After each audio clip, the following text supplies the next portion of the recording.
আজকে আমি মেডিটেটিভ আসন নিয়ে কিছু কথা বলবো। মেডিটেটিভ আসন মানে কি? মানে যে আসনে বসে আপনি ধ্যান করবেন, এবং ধ্যান একটা অনেক উচ্চ একটা যোগ। অষ্টাঙ্গ যোগের সপ্তম স্তরে রয়েছে ধ্যান। মেডিটেটিভ আসন এমন একটা আসন যে আসন আপনার স্পাইনাল কর্ডটাকে সম্পূর্ণ সোজা রাখে। আর আপনি জানেন যে আমাদের শরীরের স্পাইনাল কর্ডই হচ্ছে একদম গুরুত্বপূর্ণ একটি অংশ, যার মাধ্যমে আমাদের ব্রেন সিগন্যালগুলো পাস করে। এবং ওই স্পাইন মানে মেরুদণ্ডের মধ্যে আমাদের 7টা চক্র অবস্থিত, মূলাধার চক্র থেকে শুরু করে সহস্রা চক্র পর্যন্ত। মেরুদণ্ডকে সোজা রাখাটা ভীষণ ভীষণ প্রয়োজন। শুধুমাত্র আপনি বসে থেকে নিজেকে সুস্থ রাখতে পারেন, জানেন আপনি সেটা? কিছুদিন আগে আমাকে আমার ইউটিউব চ্যানেলে একজন কমেন্ট করে, আপনার বসাটা খুব সুন্দর। অ্যাকচুয়ালি আমি বসার উপরে প্রচুর সময় ব্যয় করি। প্রায় 4 ঘন্টা আমি এইরকম আসনে, যে আসনগুলো দেখাবো, কখনো না কখনো বসে থাকি। আপনি একটা বাড়ি করবেন, তার ভিতটা যদি আপনি শক্তপোক্ত না করেন, তাহলে আপনি বাড়ি বেশি তুলতে পারবেন না, 4 তলা 5 তলা তুলতে পারবেন না। তাই ভিতটাই আসল। আর যোগে আসনের মধ্যে এই পদ্মাসনটাই হচ্ছে বেস, মানে আপনার ভিত।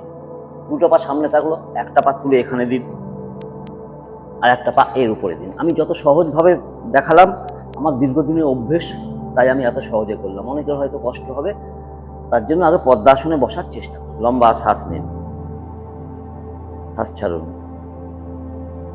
শ্বাস নিন, শ্বাস ছাড়ুন।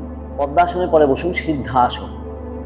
ডান পাটা ঠিক পেরিনিয়াম এরিয়াতে রাখবেন। পেরিনিয়াম যেখানে অবস্থিত আমাদের, ঠিক গোড়ালিটা এখানে দেবেন। আর এই বা পাটা থাইয়ের উপরে। সিদ্ধাসন, যে আসনে বসে সিদ্ধি লাভ করা হয়ে থাকে। সোজা, স্পাইন সোজা। সিদ্ধাসনে পরে আপনি করুন সিদ্ধ যোনি আসন। এই পাটা যেরকম ছিল সিদ্ধাসনের সময় ঠিক এরকম পেরিনিয়ামে থাকবে, শুধু এই পায়ের পাতাটা এই কাপ মাসল আর এই থাই মাসলের মাঝখানে ঢুকিয়ে দেবেন। এই আর এইটা যেরকম ছিল সিদ্ধাসনে, সেটা এই সিদ্ধ যোনি আসন।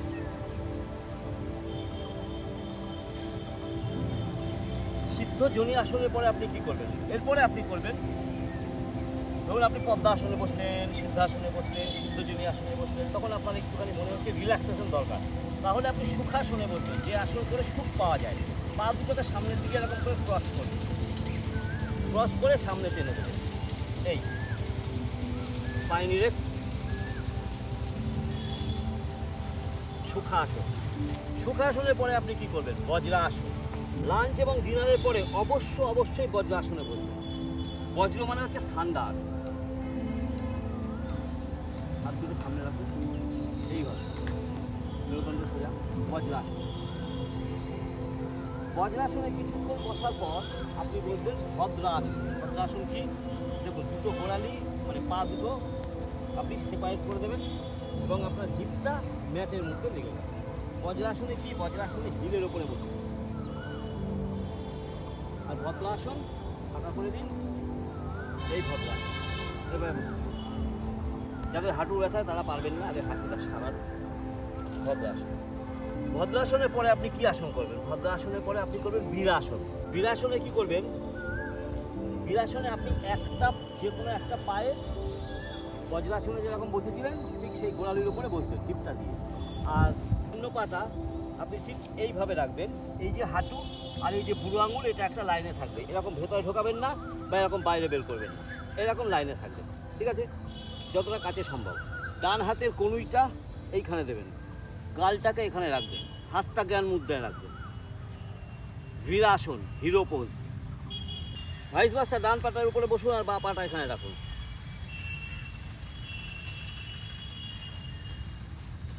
সেম জিনিস, বা পা বা হাত চিকটা আপনার হাতের তালুর উপরে রেস্ট করবে, ডান হাতটা আপনি এখানে রাখুন। বীরাসন। এই কটা আসনের সাথে আমি একটা জিনিস বলবো আপনাকে শুধু। পদ্মাসনে বসবেন, বসে পর্বত আসন। অত্যন্ত উপকারী একটা আসন। যদি পারেন বসে থাকবেন, যদি পারেন দীর্ঘ সময় বসে থাকবেন। সত্যি বলছি, আপনার পেটের প্রবলেম থাকবে না। শুধু বসে থাকুন, কিচ্ছু করতে হবে না, এইভাবে বসে থাকুন। সর্বশেষ বদ্ধ কোণা আসন। কোনো বাটারফ্লাই করার দরকার নেই, কিচ্ছু করার দরকার নেই, নড়াবেনই না, চুপ করে চেস্ট ওপেন করে এইভাবে বসুন। This all are the meditative আসন। আপনি জিমে যেতে চাইছেন, আপনি জিম করবেন, শরীর সুস্থ রাখবেন, অথচ আপনি বসাই জানেন না। আগে ভালো করে বসা শিখুন, তারপরে না আসনের কথা চিন্তা করবেন। আমার কথাগুলো একটু তেতো, কিন্তু একবার হজম করে নিন, জীবন পাল্টে যাবে। ভালো থাকবেন, সুস্থ থাকবেন, আপনাদের জন্য মহাদেবের কাছে অনেক প্রার্থনা। ওম নমস্কার।